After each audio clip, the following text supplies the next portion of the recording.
복음의 핵심 내용은 예수가 그리스도라는 사실입니다. 복음의 핵심 사건은 십자가와 부활입니다. 예수 그리스도께서 우리를 대신하여 죽으시고 하나님의 능력으로 다시 살아나셨다는 십자가와 부활이 복음의 핵심 사건입니다. 이 핵심 사건이 가르치는 복음의 내용은 뭡니까? 예수께서 십자가에 죽으심으로 여러분과 나의 모든 죄를 대신하셨다는 겁니다. 죄로 인하여 죽음, 사망이 오고 지옥 백성 되는데 그 죄에서 사함받았다는 것입니다. 십자가에서 사단의 권세가 꺾이고 죄와 사망의 법 운명에서 해방받고 하나님의 자녀가 되는 권세를 얻도록 길을 열어주셨습니다. 제사함 받은 것이 복음의 내용입니다. 그 제사함과 함께 우리에게 무엇이 주어졌냐? 하나님의 생명이 주어졌습니다. 죽은 영혼의 생명이 다시 살아나게 된 것입니다. 구원입니다. 하나님의 자녀의 신분과 권세를 얻게 된 것입니다. 그게 복음의 핵심 내용입니다. 예수가 그리스도로서 우리를 대신하시고 우리를 위하여 다시 살아나심으로 여러분과 내가 제사함받고 하나님 자녀 되는 구원받은 백성이 되었다는 것입니다. 복음의 능력이 뭡니까? 복음의 능력에 여러분과 내가 예수 그리스도를 믿을 수 있고 살아갈 수 있고 우리의 영생에 대한 분명한 소망의 근거가 됩니다. 복음 안에서 모든 것이 다 있는 것입니다. 그 모든 출발을 완성하신 이가 뭐냐? 예수 그리스도의 부활입니다. 부활의 세 가지를 생각하고자 합니다. 첫 번째는 부활하셨습니다. 과거의 부활입니다. 예수 그리스도의 부활입니다. 예수님이 육신으로 다시 살아나셨습니다. 우리처럼 제한받는 몸이 아니고 신령한 몸으로 다시 사셨습니다. 그래서 주님께서 다시 살아나신 사건을 기록한 것이 성경입니다. 그런데 세상은 부활을 믿지 못합니다. 왜냐하면 부활이 없으니까. 세상은 믿지 못하더라도 교인들은 믿어야 될 거 아닙니까? 그런데 교인들이 부활을 믿지 못합니다. 안 믿을 수는 없으니까 믿어야 되니까 어떻게 믿느냐? 자기 머리로 생각에 만들어내고 자기 기준으로 믿습니다. 저도 옛날에 내 기준으로 믿었어요. 하나님의 말씀대로 하나님의 수준으로 믿는 게 아니고 내 수준으로 믿는 겁니다. 그게 뭐냐면은 유명한 지성인들도 신학자들도 그렇게 애매모호하게 만들었어요. 예수님의 부활은 역사적 부활입니다. 몸의 부활입니다. 객관적 부활입니다. 언제 어떻게 살아나셨다는 것이 기록할 수 있는 역사적이고 객관적인 사실이에요. 팩트입니다. 그런데 애매모호하게 뭐로 믿냐면 객관적 사실이 아니고 주관적 사실로 믿습니다. 역사적 부활이 아니고 신앙적 부활로 믿습니다. 쉽게 말하면 믿는 자들 마음속에 생각 속에 부활한 거라는 거예요. 실제로는 팩트는 아닌데 믿는 자들이 그리 믿는다는 거예요. 왜 그런 사람들 있지 않습니까? 너무 부부간에 사랑하다가 남편이나 아내가 먼저 죽었어요. 그러면은 죽었다고 생각하고 늘 나와 함께 있어요. 자고 일어나면 여보 잘 잤어 이래 묻고, 내가 볼 땐 도른 건데 세상 볼 때 그걸 보고 막 사랑이라고 그래요. 이건 천국의 영원한 만남을 모르는 사람들은 늘 그러는 거예요. 예를 들면 그런 식으로 예수님이 부활했다고 생각하는 거예요. 호적 초보대는 죽었어요. 자녀가 볼 때도 다 죽었어요. 그런데 내 마음속에 살아있다 이렇게 생각하는 거예요. 예수님의 부활을 그렇게 믿어요. 이게요, 하나님의 수준으로 부활을 못 믿는 사람은 그렇게 믿습니다. 그러나 예수님의 부활은 분명한 객관적인 사실이고 역사적인 사실입니다. 정확한 팩트입니다. 이 정확한 역사적 사실에 근거한 신앙이래야 부활의 신앙입니다. 그래서 예수님이 부활하셨다. 너희가 십자가에 못 박여 죽은 예수를 찾는구나. 그가 말씀하신 대로 그가 다시 살아나셨다. 천사들이 그렇게 말했잖아요. 부활의 증거가 많습니다. 일단 성경에 보니까 부활의 목격자들의 기록이 있습니다. 오늘날도 법정에서 제일 권위 있는 힘은 뭐냐면, 판기를 뒤바뀔 수 있는 힘은 목격자입니다. 증인입니다. 그래서 증인이 증언을 할 때는 선서를 합니다. 만약에 거짓 증인을 할 때는 법적 책임을 져야 된다는, 자기 어쩌면 생명을 담보로 하고 증인을 서는 거예요. 그런데 성경에 보니까 부활하신 예수님을 목격하고 만나고 대하고 같이 먹은 제자들의 기록이 증인으로 나와요. 그게 성경이에요. 부활장이라고는 고린도전서 15장에 보니까 부활의 역사적 근거를 쫙 말해놨습니다. 심지어는 나에게도 나타나셨다. 일시에 500명이 함께 보았다. 이렇게까지 기록하고 있습니다. 부활의 역사적이고 객관적인 사실이라는 거, 여러분, 기독교회사가 증명하는 겁니다. 만약에 실제로는 부활 안 했는데 너무 예수님을 사랑하는 사람들이 부활했다고 그냥 주관적으로 생각으로만 그리 생각하면은 그 허위 아닙니까? 허위. 그 허위 위에 진리가 세워질 수가 없습니다. 기독교가 거짓 위에 세워졌다면은 온갖 박해를 받고 온갖 어려움을 당할 때 다 신앙 포기했을 거예요. 누가 거짓의 생명을 걸겠습니까? 그런데 초대교회부터 참이기 때문에 생명을 걸었습니다. 그 박해 속에서도 순교를 하면서도 교회가 지금까지 내려오고 영원할 것입니다. 기독교회가 존재한다는 자체가 예수님의 객관적 부활입니다. 우리가 주일날 모이는 것도 왜 주일입니까? 성경에 안식일 지키라 그러는데, 그거는 구약이잖아요. 예수님이 부활하신 날을 기념해서 모여서 예배한 겁니다. 그리고 그날만 예배하지 않았어요. 매일 모였습니다. 그래서 예수님이 그리스도로 부활하신 그날을 기념하여 모였는데, 그날이 주일이라, 부활의 날이. 우리가 왜 주일날 지킵니까? 부활의 증거입니다. 여러분과 내가 지금도 부활의 능력 때문에 우상 섬기고 귀신 섬기고 죄와 저주에 시달린 사람들이 예수 그리스도 복음 들을 때에 영접하고 구원받는 역사가 일어납니다. 죽은 자의 부활이 아니라 살아있는 능력이 지금도 역사한다는 겁니다. 과거의 부활은 예수 그리스도의 부활입니다. 부활하셨습니다. 두 번째는요, 같이 합시다. 부활로 살았다. 이거는 초대교회의 부활입니다. 부활로 살았습니다. 모든 예수 그리스도의 부활을 믿는 자의 부활이 뭐냐? 부활로 사는 것입니다. 부활로 살았다는 말을 한번 잘 생각해 보십시오. 예수님이, 부활은 하나님이 일으키신 부활입니다. 하나님의 능력이라 그랬습니다. 그래서 이 부활을 통해서 뭘 깨뜨렸냐? 사망 근세를 깨뜨려 버렸습니다. 사망 근세를 누가 잡고 있습니까? 사단이 잡고 있습니다.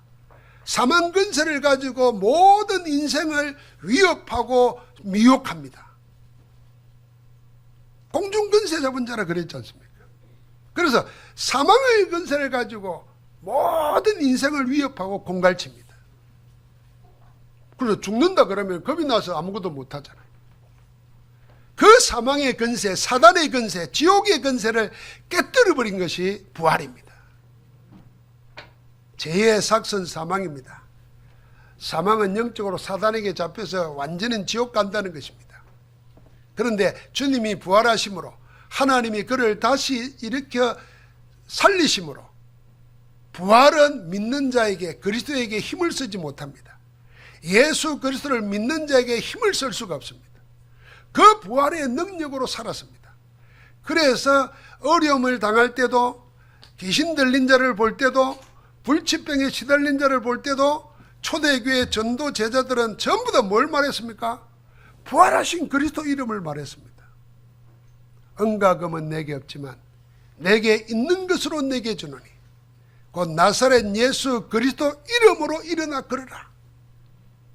그 이름이 뭐길래 사망 근세를 깨뜨리고 사단의 근세를 깨뜨려버리고 여러분과 나를 운명으로 묶어놓고 있냐, 세상의 법으로 묶어놓고 망하게만 시달리게 만들어 그걸 깨뜨려버린 줄 믿습니다. 그래서 다 이루었다 그런 거예요.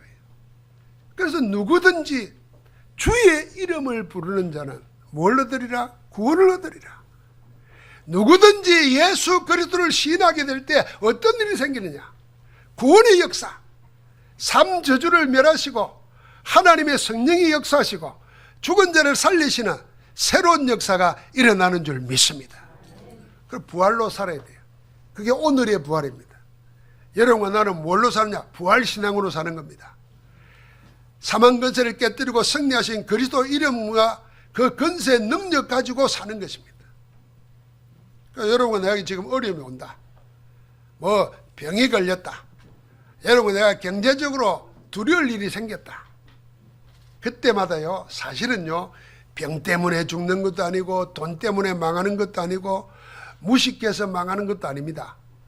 그 돈 없고 병 오고 어려움이 올 때 내 마음과 영혼의 영적 상태가 벌써 하나님의 복음 앞에 승리하신 그리스도께 안 있고 두려움 염려 속에 있습니다. 두려움 염려를 가져두는 사단에게 속습니다. 그래서 망하고 그래서 실패하고 죽는 겁니다. 여러분과 내가 예수 그리스도 부활의 능력으로 가질 때 병을 이기는 거예요. 병을 이길 때에 믿음으로 하나님 나라를 누릴 수 있습니다. 가난이 올 때 가난에 묶이면 안 돼요. 염려 근심이 올 때 거기에 묶이면 안 돼요. 부활로 살아야 됩니다. 그게 우리의 신앙입니다. 기독교의 신앙, 복음의 신앙은 무당들이나 우상 숭배하는 자들처럼 뭘 잘되게 해주세요, 뭘 빕니다 이런 게 아니라니까요. 이미 그리스도는 다 끝내버렸어요. 그분이 나와 함께 하셔. 여러분과 내가 기도할 수 없을 때 우리 속에서 뭐요? 말할 수 없는 탄식으로 우리를 위하여 간구하고 계세요. 그 기도와 함께 내가 주님께 구하는 거예요.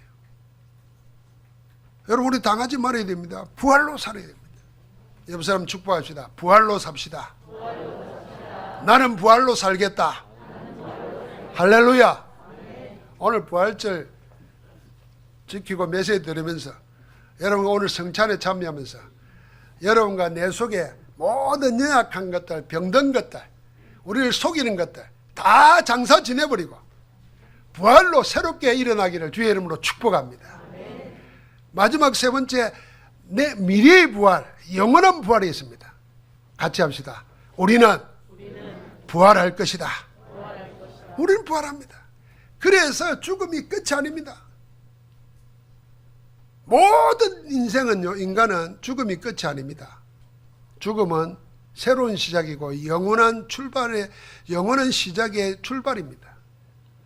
믿지 않는 자는 심판에 받는 부활합니다. 심판받기 위해서 부활해요. 하나님이 모든 걸 그리스도 안에서 다 끝내버리시고 이 땅을 살 때 복음 누리면서 사단을 이기고 하나님 없는 자를 살리고 구원하는 자로 살라고 했는데 복음 받지 않았어요. 복음이 없어요. 하나님을 만나지 못해 생명이 없어요. 평생 자기 것만 찾고 자기가 주인이고 귀신 섬기고 살았어요. 그냥이 아니고 심판할 자로 부활하는 겁니다. 그리스도 앞에 서야 돼요. 믿는 자는 어떻게 합니까? 부활해서 생명의 부활로, 영생의 부활로 부활합니다. 그 부활은 영원한 부활입니다. 그래서 십자가에 못 박혀 돌아갈 때에 한 강도가 주여 당신의 나라에 임하실 때에 나를 기억하소서 그랬잖아요. 평생 죄인으로 살던 죄인이 예수 그리스도를 보고 당신의 나라가 있다는 거 알았어요. 이 나라가 아니고 당신의 나라, 그리스도의 나라가 있다는 거 알았어요. 천국이에요. 그 나라에 임할 때 나를 생각하소서 구원을 요청했어요. 주님 뭐라고 약속했습니까? 내가 진실로 말하노니 네가 오늘 나와 함께 낙원에 있으리라. 주님과 함께 영원한 생명의 부활로 일어날 줄 믿습니다. 그래서 여러분과 나는 사망의 근세를 깨뜨려버리고 주님 오실 때까지 부활의 능력 가지고 사는 것입니다. 어떻게 삽니까? 부활하신 주님이 지금 나와 함께 하십니다. 할렐루야. 그걸 늘 기억하고 누리는 겁니다. 여러분, 예배하는 시간, 기도하는 시간, 말씀 보는 시간, 잠깐 눈을 감고 묵상하는 시간, 여러분 뭘 묵상합니까? 눈 감고 묵상하면서 그 사람 어디 있을까? 이건 묵상이 아니에요. 망상이에요. 그거 어디 있기는 어디 있겠지 이렇게 생각해야지. 뭐하고 있을까? 어느 놈하고 있을까? 이러고 있으면은 그게 망상이지. 그게 묵상은 뭐냐면은 하나님의 말씀을 성취하신 복음 그리스도, 그분을 묵상하는 거예요. 그분이 어디 있냐? 나와 함께 있어요. 우리와 함께 있는 사실, 임마누엘이에요. 내 모든 일과 함께 하시는 하나님, 원내서의 하나님이세요. 여러분과 내 고민, 거기에 하나님이 함께 하세요. 내 유력함, 거기에 하나님이 함께 하세요. 하늘 보좌에 계신 그분이 시공간을 초월하는 능력으로 천군 천사를 동원하면서 여러분과 나와 관계되는 모든 일에 역사하고 계십니다. 그래서 시편 103편 20절을 보니까 지으심을 받고 그가 있는 모든 곳에 있는 너희여 천군 천사여 여호와를 송축하라 그랬어요. 천군 천사가 하나님이 만드셨잖아요. 어디에 있습니까? 하나님이 지으신 모든 곳에 하늘 보좌를 세우시고 그의 왕권으로 다스리는데 거기에 심부름 들어 있는 거예요. 그러니까 여러분과 내가 부활하신 그리스도 이름을 믿고 기도할 때 내가 하지 못하는 거, 내가 할 수 없는 거기에 역사하십니다. 여러분, 자녀들을 내 마음대로 할 수 있습니까? 내 몸을, 내 마음을 내 마음대로 할 수 있습니까? 주님 나를 다스려 주옵소서. 할렐루야. 그 기도 속에 있는데 하나님의 부활의 능력이 나타나는 겁니다. 237 5천 종족이 이 부활의 복음을 듣지 못해서 지금도 죽은 자를 믿고 죽은 자를 의지하는 우상 숭배하는 겁니다. 모든 종교의 창시들은 다 죽었어요. 부활했다는 게 없어요. 여러분 신기하지 않습니까? 부활이라는 말을 부활했다고 종교 창시들 자기들이 쓴 경전에다 써놓으면 될 텐데 왜 못 써놨을까요? 죽으면 끝이라고 생각했기 때문입니다. 그런데 예수님은 처음부터 구약시대 때부터 다시 살아날 것을 말했다는 거예요. 다시 살아나야만 되는 정당성을 이야기했다는 거예요. 왜요? 그리스도이기 때문에. 부활을 믿는 종교는 기독교밖에 없어요. 복음밖에 없어요. 여러분, 이게 뭐 때문입니까? 모든 것은 부활로 해결한다는 겁니다. 여러분, 이 부활이 봄에 있습니다. 생각해 보세요. 겨울 내내 죽었던 나무들, 풀들이 오늘 비가 오니까 막 일어나잖아요. 이 부활의 절규를 보는 거예요. 여러분, 내가 오늘 나갈 때 계란도 선물 받습니다. 이거는 뭐 기독교 전통인데 이 계란이 깨고 그 계란 속에서 생명이 나오잖아요. 그 우리의 옛 사람은 죽고 지옥갈 멸망받아 우리는 죽고 그리스도의 자녀로 하나님의 자녀로 새 생명으로 태어난다는 겁니다. 늘 기억하세요. 계란 먹을 때마다 계란을 내가 깨뜨리면 병아리인데 남이 깨뜨리면 후라이밖에 안 된다고. 그래서 우리가 복음 안에서 내 불신앙을 깨뜨리는 거예요. 그리스도 이름으로. 나를 둘러싸고 있는 운명 저주 깨뜨리는 거예요. 그리스도 이름으로. 새 생명의 역사예요. 내가 하는 게 아니에요. 그리스도 이름의 능력을 믿는 거예요. 그런데 자꾸만 그 능력 모르고 있다가는 그건 못 누리면 남이 나를 깨뜨리는 거예요. 그 남이 아니에요. 사단이 나를 깨뜨리는 거예요. 오늘 부활하신 주님과 함께 영원한 승리의 부활을 노래하며 살기를 주 예수 그리스도 이름으로 축복합니다. 하나님 감사합니다. 부활의 영광을 찬송하며 사는 하나님의 자녀의 복을 영원히 누리는 출발이 되게 하옵소서. 예수 그리스도 이름으로 기도합니다. 아멘.